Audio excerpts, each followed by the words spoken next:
So we're gonna start this project with a platter. It's a 16-inch round platter from Dollar Tree. So I'm first gonna start by putting the E6000. What we're gonna do though is we're gonna take the beads and we're just gonna follow this all the way around the circumference of the tray. What we're gonna do next is we're gonna be taking Rust-Oleum chalked paint in white linen. You can also get the spray paint version and we are gonna paint this whole surface. All right, so now that my tray and my beads have been painted, what we're gonna do next with our next step is we are gonna be taking a printable that I've created and we are gonna be placing it on our tray. I have glue, I have tacky glue, but you can also use Mod Podge. So we are gonna place it. All right, so I added a little bit of water to my glue. I'm gonna go back in just to add that layer. And then once we've secured the whole thing, we're gonna paint over it with our glue. We're gonna take an 18-inch wreath frame that I got on Amazon. And we are going to take some nautical rope that I got from Dollar Tree. So we're gonna take this, cutting it into smaller pieces to place around our wreath. So now that we have a dried beach vibes only, we are going to be taking some black acrylic paint that I got at Dollar Tree. So we're just gonna create that illusion of this being maybe plank repurposed or reclaimed wood. And we're just gonna work our way up. What you wanna do is we're gonna be gluing this to the wire frame. I am going to be adding glue to the perimeter, or the lip, I should say, of the tray. I'm going to be taking my last bit of rope, basically just to kind of cover that gap. And here's the after of my Dollar Tree plate DIY boho wreath. I think it turned out really, really pretty. I'm really loving how it looks in my home. The first thing I did was tape the ends of the pool noodles together to create a circle.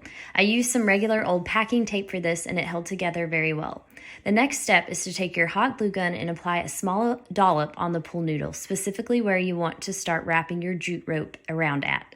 Hold it in place a few seconds to secure it and then start to wrap the jute rope around the pool noodle circle very tightly.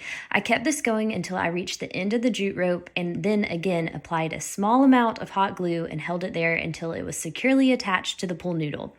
Once I ran out of jute rope, I decided to use some pretty nautical looking twine to wrap around the pool noodle instead, mainly because I didn't have enough jute rope to finish the entire wreath out. So again, I just applied a small amount of hot glue to the nautical twine and started wrapping around the pool noodle tightly.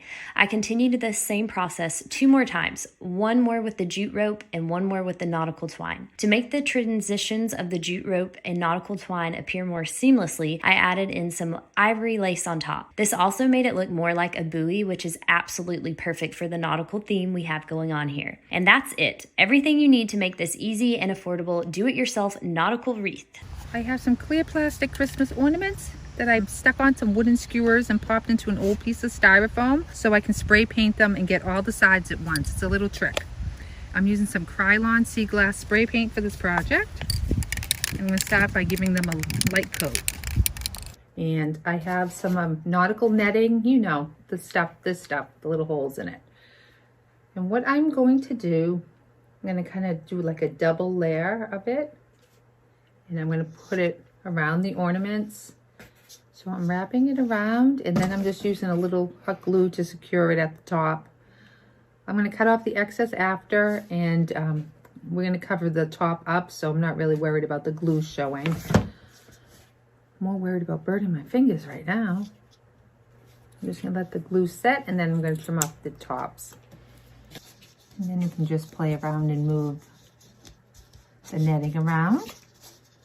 And to finish off our faux nautical floats, I'm using some jute and I'm gonna make a little loop like this and I'm gonna hot glue it on the top and then wrap some jute around it.